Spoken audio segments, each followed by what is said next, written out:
I clenched my pen tighter as Alan leaned forward, cutting me off mid-sentence for the 17th time that morning.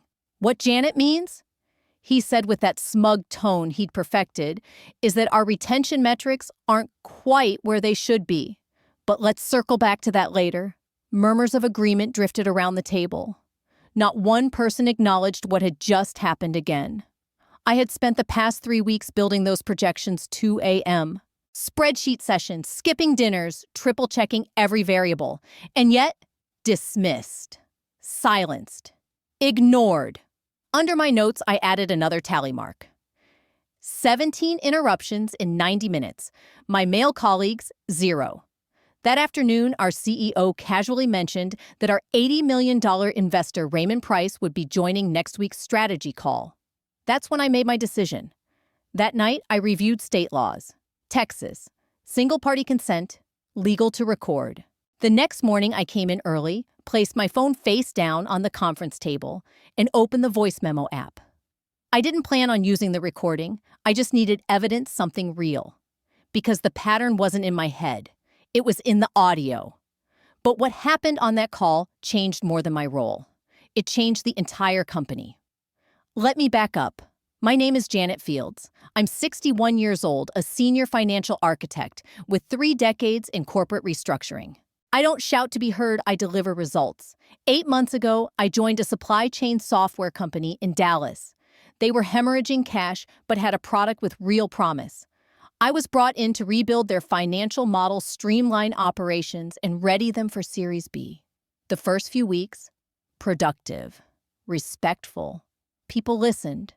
But once I moved from analysis to action, that shifted. Each time I proposed a strategic fix, someone, usually Alan or Brendan, stepped in to reinterpret my conclusions. Eventually, I stopped speaking up in meetings. And when I did, I was interrupted.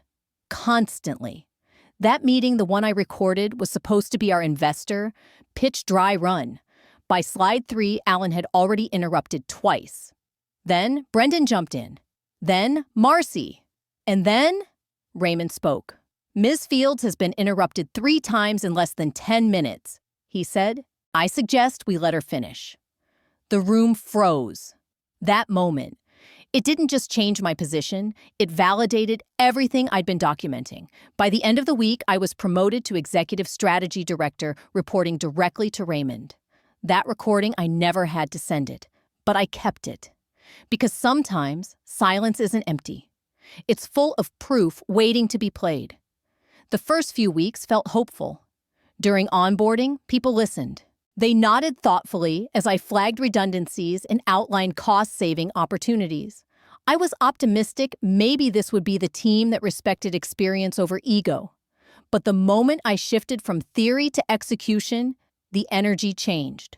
The first time I presented a full financial restructuring plan during our leadership meeting, something odd happened. Every time I reached a key point, whether it was around overhead reduction or license optimization, someone jumped in. Let's circle back to that later. That's too aggressive for Q2. Maybe we should keep our focus narrower. At first, I second-guessed myself. Was I too detailed?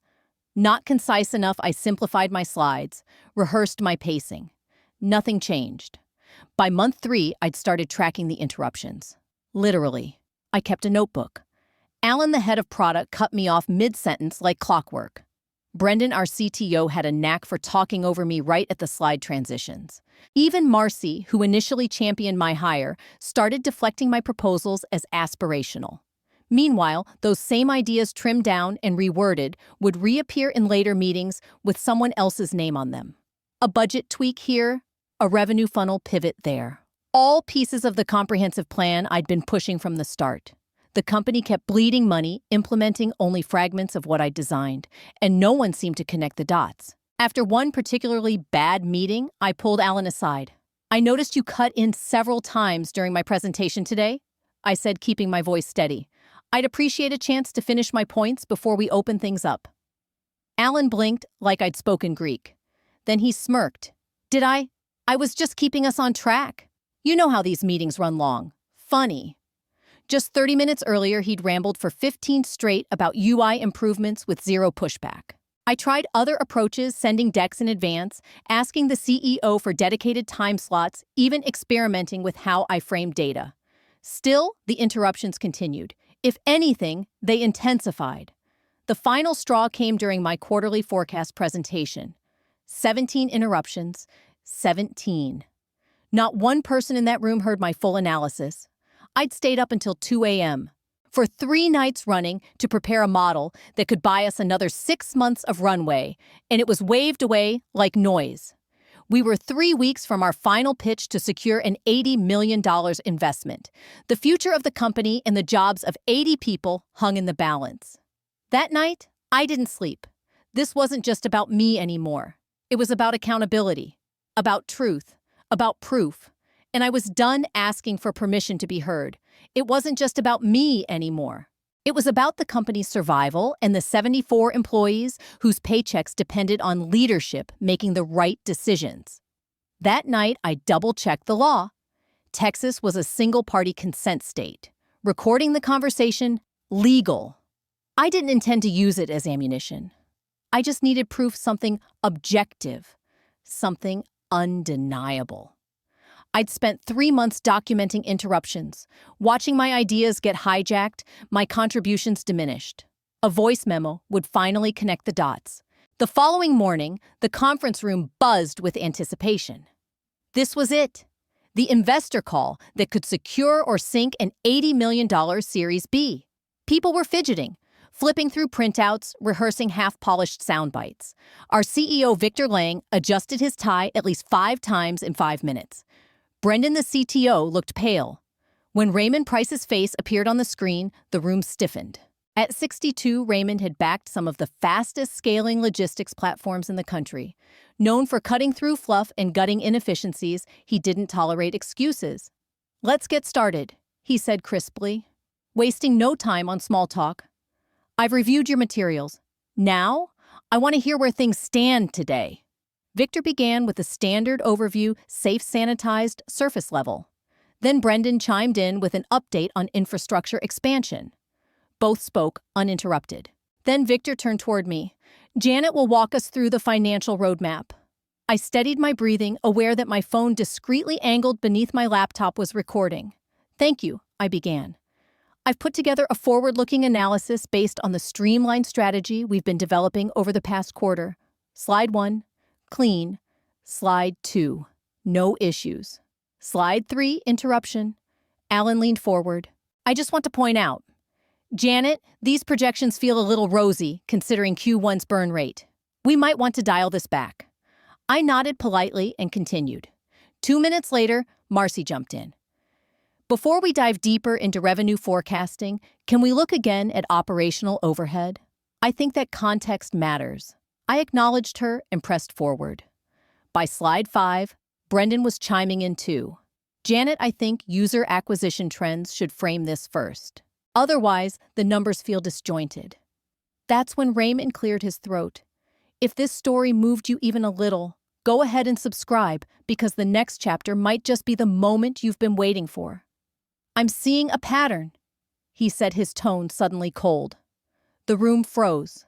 "Ms. Fields has been interrupted 3 times in under 10 minutes. I've been counting." Silence. He scanned the faces in the room, his eyes like spotlights. "This aligns with previous meetings.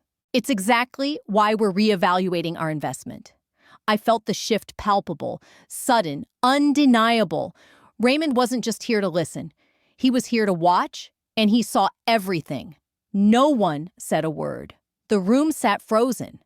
Victor Lang, our CEO, looked like someone had pulled the floor out from under him. His tie hung loose. His confidence evaporated.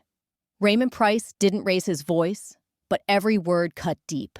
When organizations silence their most capable voices, he said evenly, they miss the insights that could save them. Then he looked straight at me. I specifically requested Ms. Fields be present for these meetings after learning she was the lead architect behind ClearSpan Logistics' turnaround last year, tripled their valuation in under 18 months. That doesn't happen by accident. My heart raced. I hadn't realized he'd done that much homework on me.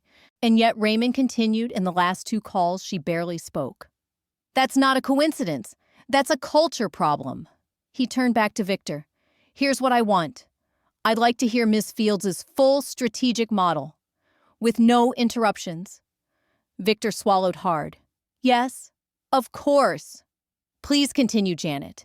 For the next 20 minutes, I presented the financial roadmap I'd spent months refining without a single voice cutting in. I walked them through the burn rate fixes, the licensing realignments, the operational inefficiencies, dragging down EBITDA. I explained how we could reduce overhead by 22% and increase recurring revenue by 30% in the next year. It was the first time I'd been allowed to complete the entire vision. When I finished, Raymond nodded, then turned toward Victor. That he said slowly is the kind of insight I expect from someone in a senior strategic position. Which begs the question, why am I just now hearing it? Victor opened his mouth, then faltered. We've been integrating pieces of Janet's work. But there are a lot of voices to manage, a lot of moving parts. Raymond held up a hand. That's part of the issue. Some voices are louder, but not necessarily better. He leaned back, steepling his fingers. Here's my offer. I'll approve the full $80 million investment under 3 conditions. Everyone leaned forward. 1, Janet Fields is promoted to Chief Strategy Officer and reports directly to me. 2, your leadership team enters mandatory communication and bias training with quarterly assessments. 3, you implement her full model, not just the parts you like. Victor nodded quickly, relief spreading across his face. Yes? Absolutely. We can make that happen. I'm not finished, Raymond added. I'm also appointing Ms. Fields to our advisory board. I need her insight across my portfolio. The role comes with separate compensation. I blinked. A promotion, direct reporting, a board seat, all at once. Raymond looked at me. Does that arrangement work for you? Ms. Fields? I took a breath. Yes, I said. It does. I believe in this company's potential, I said carefully. And I'm committed to seeing the full strategy through. Excellent. Raymond replied, his voice steady. My legal team will draw up the paperwork. I expect it signed by close of business tomorrow. There was no room for negotiation in his tone. The video call ended. The screen went black. But the tension in the room didn't go anywhere. It just sat there. Thick, heavy, unspoken. Victor was the first to speak. Janet? He said, his voice tight. Congratulations on the promotion. We'll need to talk through how we transition some of your current responsibilities. Alan and Brendan sat frozen. Neither could look me in the eye. Meanwhile, the voice memo app on my phone kept recording quietly, capturing every second of the fallout. I gathered my notes slowly, careful not to rush or gloat. This wasn't a victory lap. It was a shift in power, and everyone felt it. As I left the room, I heard urgent whispers start to bubble behind me. Back in my office, I shut the door and leaned against it, letting out the breath I didn't realize I'd been holding for the last hour. My hands were still trembling, not with fear, but with release. A few minutes later, my phone buzzed. An email from Raymond's assistant private meeting request tomorrow at 9:00 a.m. This was really happening. 30 minutes after that, there was a knock at my door. Victor. He stepped in slower than usual, his typical CEO bravado noticeably absent. Do you have a minute? I motioned to the chair across from my desk. Of course. He sat straightening the same tie he'd fumbled with all morning. I want to apologize, he began, for any miscommunication that might have happened since you came aboard. We value your contributions deeply. I kept my tone even. Thank you, Victor. I appreciate that. He paused, then leaned in slightly. Was this something you and Raymond discussed ahead of time? I looked him in the eye. No, I was just as surprised as you were. He nodded, digesting that. Then his eyes flicked toward my phone. And the recording? My pulse quickened, so he had noticed. Texas is a single-party consent state, I said calmly. I've been documenting the interruptions for months. The recording was for personal reference only. He blinked slowly. Are you planning to use it? That depends entirely on what happens next, I replied. I didn't come here to build tension. I came to fix what's broken. I still want that. Victor stood quiet for a moment. You'll have your new contract by morning. And Janet, I really am sorry. After he left, I sat in silence, not triumphant, just resolved. This wasn't how I imagined my path forward. But maybe it was exactly the way it needed to begin. I never wanted power through ultimatums or outside pressure. I just wanted to be heard. That's all. My phone buzzed again. It was a text from Phoebe, my closest friend outside of work. How did it go? I typed back. You won't believe it. Wine tonight, I need to process. That evening at my apartment, we opened a bottle of Cabernet and sat at the kitchen table. I walked her through everything: Raymond's intervention, the promotion, the silence in the room afterward. I didn't plan any of this. I told her honestly, I just wanted documentation, something to validate that I wasn't imagining things. Phoebe, a litigation attorney who had navigated her fair share of hostile boardrooms, gave a soft snort. You didn't create the dysfunction, Janet. They did. Raymond just happened to recognize it and gave you the room to lead. I swirled the wine in my glass uneasy. Now I have to walk back into the same rooms, with the same people who resent me for what happened. Or she said, meeting my gaze, you walk in with the rarest shield a woman in corporate America ever gets: protection from the top investor. She leaned back. You have the power to reset the culture now. That's bigger than one awkward leadership team. I nodded slowly. I keep thinking about the recording. I didn't even need to use it, but part of me wants to delete it now. Phoebe didn't hesitate. Keep it, not as leverage, as protection. I raised an eyebrow. You're about to restructure power dynamics. Not everyone will appreciate that. You don't need to weaponize it, but you do need to stay ready. The next morning, I logged into a scheduled video meeting with Raymond. This time, it felt different. We weren't adversaries or strangers. We were partners. Miss Fields? He began, then smiled slightly. Can I call you Janet? Of course. I wanted to follow up, he said, and be transparent.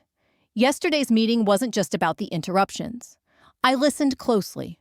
For 3 months, we've been assessing the leadership culture at Langford Analytics. Victor has vision, but he built an echo chamber, one that rewards confidence, not necessarily competence. I leaned in. You were testing them. He nodded. We wanted to see if they'd utilize the person we knew could fix their problems. They didn't. Why not just pull the plug, I asked. He smiled faintly. Because Langford's tech is exceptional. And now it has you. He paused. I don't invest for symbolism, Janet. I invest for performance. Companies that ignore their strongest thinkers usually collapse. We're betting on your mind, not their ego. And just like that, the pieces clicked into place. This wasn't accidental. Raymond had seen the same things I had, only from the outside. And now he was giving me the green light to change everything. It really was that simple. By the end of that same day, I had signed both contracts, one confirming my role as Chief Strategy Officer at Langford Analytics with a significant equity boost, and the other securing my position on Raymond Price's advisory board. That came with its own compensation package, triple my former consulting rate. The following Monday, Victor Lang called an all-hands meeting. He stood in front of the company, sleeves rolled, voice practiced, as he announced the $80 million Series B investment and my promotion. He framed the changes as part of a forward-looking evolution in leadership structure. Not a single word about the tense investor call or the conditions attached to the funding. Some employees looked genuinely optimistic. Others, Alan Brendan Marcy, maintained forced smiles, the kind you give when the wind shifts, but you don't like where it's blowing. After the meeting, I stood up and outlined the strategy changes we'd begin implementing immediately. These adjustments may feel disruptive, I said, addressing the room, but they're vital for sustainability and growth. I explained that I'd be meeting with each department head one-on-one to understand their current efforts, friction points, and roadblocks. That's when the real work began. That afternoon, I started with marketing, Alan's department. I walked into the conference room to find him already seated with his team, posture stiff, expression unreadable. Thanks for making time today, I said, passing out handouts. We'll be reviewing how the revised strategy impacts your campaign priorities and budget lines. Alan cleared his throat. Before we dig in, I need to say some of these changes could derail projects already in motion. You're absolutely right, I said, keeping a neutral tone. That's why we're having this discussion. I need full clarity before setting final targets. For the next hour, I listened more than I spoke. I noted concerns, reviewed reports, asked clarifying questions. Alan tried twice to sideline key changes as unrealistic or too aggressive. Instead of pushing back, I asked him to walk me through his projections. Which specific metric makes that goal unreachable? I asked. Or what resources would make it viable? By the end of the meeting, his team was engaged, offering smart, targeted feedback. Alan remained quiet, watching closely. After everyone left, he stayed behind. "This feels personal," he said quietly. I met his eyes. "It's not personal. It's strategic. This company is at a turning point and marketing is central to that pivot." He hesitated. "You recorded that meeting with Raymond. I didn't confirm or deny. What matters is what happens next. I value your department, Alan. Are you willing to move forward with this strategy?" After a long pause, he nodded once. "Yeah, I'll align." Brendan proved to be the most resistant. Every time we reviewed the updated development allocations, he found something to contest. Line items, prioritizations, timelines, he pushed back on it all. During our third tense discussion about reallocating engineering hours, he snapped. "This is ridiculous," he said, voice sharp. "You're dismantling systems that took years to build just because you got lucky with one investor who happens to like you." The room went completely still. No one moved. His words hung there thick as smoke. I kept my voice calm. "Is that what you think, Brendan? That I got lucky?" He crossed his arms. "You know what I mean? Raymond took a shine to you, and now you're calling all the shots." I didn't flinch. Instead, I opened my laptop and spun it around to face him. "Let me show you something," I said. "This is a report of our development costs over the last 18 months mapped against customer acquisition and retention data." He blinked. "We're spending 43% more than the industry average to maintain features that less than 7% of users interact with regularly. Meanwhile, our high-value clients are requesting upgrades to the core platform we haven't touched in 2 quarters. I clicked to the next tab. Redirecting resources to high-impact features gives us a projected revenue increase of 28% within 6 months, while lowering dev overhead. Brendan stared at the numbers. His posture changed. "This isn't about Raymond liking me," I continued. "It's about doing what should have been done months ago. You're one of the sharpest technical minds here, Brendan. But I need that talent aimed at the right problems." He said nothing for a long moment, then gave a small, reluctant nod. The resistance didn't vanish overnight, but it softened, shifted. Grudging skepticism began turning into cautious respect. And then the results started speaking for themselves. By the end of Q1, under the new model, customer retention had jumped 16%. Acquisition costs dropped by 22%. Our burn rate had stabilized, and the company's runway had extended by an additional 8 months. Even Victor, to his credit, became an unexpected supporter. During our weekly check-ins, he not only asked thoughtful questions, but began publicly backing the changes I led. After a particularly successful product update, he stopped by my office unannounced. "I was wrong about you," he said simply. "Or rather, I was right when I hired you, but wrong when I didn't listen." "Thank you for saying that." I replied. He gave a half smile. "The board is impressed. They've mentioned expanding your role further." "I appreciate the transparency," I said. "I'm open to the conversation." 6 months after the recorded meeting, Langford Analytics wasn't just surviving, it was finally thriving. And more importantly, so was its culture. Over time, Alan became a genuine partner in implementing the marketing realignment. He remained formal, never quite friendly, but our collaboration turned efficient, focused, and effective. Brendan took longer to adjust. But once the new technical framework proved its results and he was given clarity on how his team's work connected directly to revenue goals, he began to thrive. As for me, the dual roles, Chief Strategy Officer at Langford and advisory board member for Raymond's venture group, opened doors I never saw coming.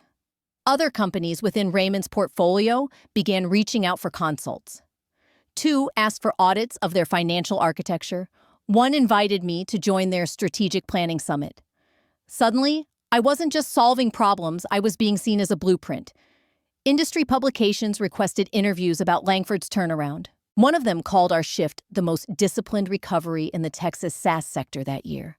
The recording that had triggered it all, still tucked away in a secure digital folder. Never played, never leaked. It had served its purpose proof. I didn't need to wield, only possess. The real vindication came exactly 1 year later at our annual investor gathering in Austin. I stood before a room full of partners, venture capital analysts, and future backers as I presented Langford's 12-month performance metrics. Under Ms. Fields' strategic direction, Victor said during his opening remarks, we've increased annual revenue by 67%, decreased operational costs by 31%, and extended our client base by 43%. Retention was up, churn was down, and most importantly, the culture was healthier than ever. When I finished my portion of the presentation, Raymond took the microphone. When we backed Langford Analytics, he said we invested in potential. Today, that potential has become execution. He looked over at me. Ms. Fields has shown what's possible when you stop talking over talent and start listening to it. Companies should take note. After the applause died down, Raymond pulled me aside. I've been watching your work across several of our companies, he said. And while your advisory role has been valuable, I think we're ready for more. I raised an eyebrow. More. We're launching a new fund targeting undervalued firms with great technology and terrible execution. Your specialty. He paused. We want you to come on as a managing partner. The words hit me like a second wind. This would mean leaving Langford eventually, I said carefully. Yes, he nodded, though we'd like a gradual transition. Victor's come a long way under your leadership. That night, I sat alone in my apartment reviewing the offer terms. My phone buzzed. It was Phoebe. Well, is this your next big move? Heard your big meeting went well. Phoebe's text read, celebration dinner?